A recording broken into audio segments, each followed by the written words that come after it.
এই prompt change না করে কিভাবে আমরা একসাথে টাইপ করব। আসসালামু আলাইকুম, welcome to Abid computer academy. কেমন আছেন সবাই?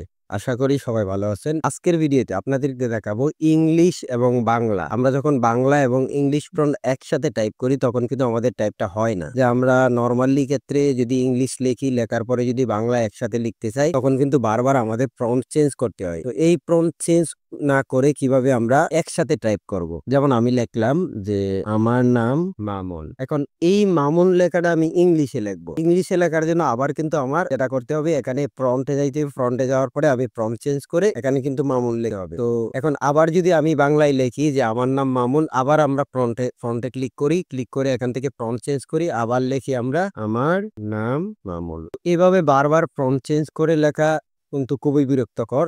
মাঝে মধ্যে হয় কি যে পুরো যখন একসাথে টাইপ করতে যাই ইংলিশ বাংলা তখন কিন্তু অনেক ঝামেলা হয়ে যায়। একসাথে কিভাবে টাইপ করবেন সেই প্রসেসটাই দেখাবো। তো ভিডিওটাকে স্কিপ না করে পুরো ভিডিওটি দেখার চেষ্টা করবেন। তো যারা এখন আমাদের চ্যানেলটি সাবস্ক্রাইব করেনি প্লিজ চ্যানেলটি সাবস্ক্রাইব করে বেল বাটনটি বাজিয়ে দিবেন। কথা না বাড়িয়ে চলুন আজকের ভিডিওটি শুরু করি। প্রথমে আমরা যে জিনিসটা দেখবো, দেখেন উপরে যে আমাদের রিবন অপশনটা আছে, এই রিবনের যে কোনো একটার মধ্যে যদি মাউসের রাইট বাটন ক্লিক করি, ক্লিক করার পরে এখান দেখেন কাস্টমাইজ দা রিবন। এই কাস্টমাইজ রিবনে ক্লিক করার পরে এখান থেকে আমরা কিন্তু অনেকগুলো রিবন দেখতে পাই। আবার আমরা যদি ফাইলে ক্লিক করি, ক্লিক করার পরে যদি মোর অপশনে ক্লিক করি, এখান দেখেন অপশন আছে। এই অপশনে ক্লিক করার পরে এখান থেকে কাস্টম রিবন ক্লিক করলেও কিন্তু এটা চলে আসে। তো যেভাবেই বের করেন না কেন আপনার এই কাস্টম রিবনটা বের করতেই হবে। তো আপনি এরপরে এখানে দেখেন কাস্টমাইজ, এই কাস্টমাইজে ক্লিক করবেন। ক্লিক করার পরে আমরা যেহেতু ফ্রন্ট চেঞ্জ করব, ফ্রন্ট অ্যাড করব, এর জন্য আমাদের এখানে ফ্রন্ট খুঁজে বের করতে হবে। ফ্রন্ট কোথায় আছে? এই যে দেখেন ফ্রন্ট, এই ফ্রন্টটা সিলেক্ট করার পরে ডান পাশে দেখেন ফ্রন্টের সমস্ত কিছু চলে আসছে।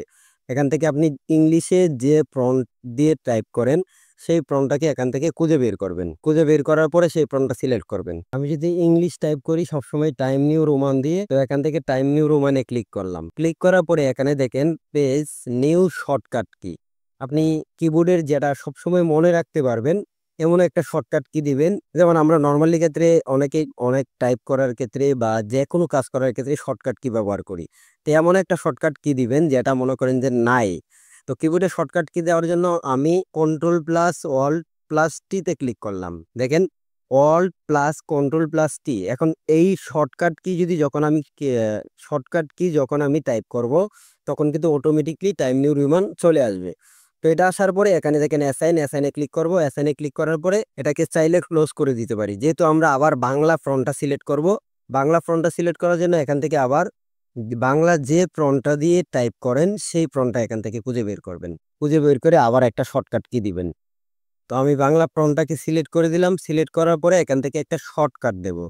তো শর্টকাট দেওয়ার জন্য কন্ট্রোল প্লাস অল্ট প্লাসে আমি এতে ক্লিক করলাম। এই শর্টকাট কিটা দিলাম, দেওয়ার পরে আবার এসএনএ ক্লিক করব। এসএনএ ক্লিক করে এরপরে ক্লোজ। এখন যদি আমি বাংলা এবং ইংলিশ ফ্রন্ট একসাথে লিখতে চাই, যদি আমি এখান থেকে অল্ট প্লাস টিতে ক্লিক করি তাহলে দেখেন এখানে টাইম নিউ রোমান চলে আসছে। আবার যদি এখান থেকে অল্ট প্লাস এতে ক্লিক করি তাহলে দেখেন এখানে বাংলা চলে আসছে। এখন আমি বাংলা যদি লিখি যে আমার নাম, এখন যদি ইংলিশটা যদি লিখি আমি ইংলিশের ক্ষেত্রে অল প্লাস টিতে যদি ক্লিক করি তাহলে দেখেন এখানে অল প্লাস টি চলে আসছে। এখন মামুন চাইলে কিন্তু লিখতে পারতেছি। তো এখন আবার যদি আমি বাংলা লিখি এই জায়গায় তাহলে অল প্লাস এতে যদি ক্লিক করি তাহলে এখানে আবার আমি বাংলা লিখতে পারবো আমার নাম। তো নর্মালি যখন আমরা প্রশ্ন করি ইংলিশ প্রশ্ন করার ক্ষেত্রে তখন বাংলা এবং ইংলিশ একই সাথে লিখতে হয়। তার ক্ষেত্রে কিন্তু আমাদের এটা অত্যন্ত গুরুত্বপূর্ণ। ভিডিওটি কেমন লাগছে কমেন্টে জানিয়ে দিবেন। যদি ভিডিওটি ভালো লেগে থাকে তাহলে শেয়ার করে দিবেন। এরকম আরো ইন্টারেস্টিং ভিডিও পেতে যারা এখনো আমাদের চ্যানেলটি সাবস্ক্রাইব করেননি প্লিজ চ্যানেলটি সাবস্ক্রাইব করে বেল বাটনটি বাজিয়ে দিবেন। আজকে টিউটোরিয়ালটি এই পর্যন্তই। দেখা হচ্ছে পরবর্তী কোনো টিউটোরিয়ালে। সবাই ভালো থাকবেন, সুস্থ থাকবেন। আসসালামু আলাইকুম ওয়া রাহমাতুল্লাহি ওয়া বারাকাতুহু।